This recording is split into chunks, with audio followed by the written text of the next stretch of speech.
கடந்த 14ஆம் தேதி திருவண்ணாமலையில தலைவருடைய கட்டளையின் பேர்ல இளைஞர் அணி நிர்வாகிகள், அது வடக்கு மண்டல நிர்வாகிகள் சந்திப்பு கூட்டத்தை 14ஆம் தேதி திருவண்ணாமலையில் வெற்றிகரமாக நடத்தி காட்டினோம். கிட்டத்தட்ட 1,30,000 இளைஞர் அணி நிர்வாகிகள் அந்த சந்திப்பு கூட்டத்தில் கலந்து கொண்டு ஒரு மாநாடு போல அந்த நிகழ்ச்சி நடந்தது. அந்த எழுச்சியை பார்த்து இளைஞர்கள் நம்முடைய திராவிட முன்னேற்ற கழகத்தில் எந்த அளவுக்கு ஈடுபாடோடு வந்திருக்கிறாங்க அந்த எழுச்சியை பார்த்து, அந்த மக்கள் கடலை பார்த்து, இளைஞர் கடலை பார்த்து ஒரு 10 நாட்கள் சங்கி கூட்டமோ அடிமை கூட்டமோ புலம்பிக்கிட்டே இருந்தது.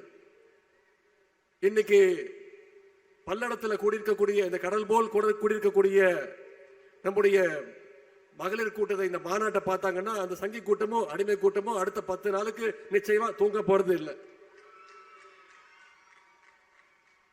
நம்முடைய தலைவர்களுடைய நல்லாட்சிக்கோ தலைமைக்கோ மகளிர் மத்தியில் கிடைக்கக்கூடிய அந்த வரவேற்புக்கு இங்கே திரண்டிருக்கக்கூடிய இந்த மகளிர் கடலே ஒரு சாட்சி. இன்னைக்கு தமிழ்நாடு மகளிர் மட்டுமல்ல, இந்தியாவில் இருக்கக்கூடிய அனைத்து மகளிருக்குமான உரிமை குரலாக நம்முடைய கழக தலைவருடைய குரல் இன்னைக்கு ஒலித்துக் கொண்டிருக்கிறது.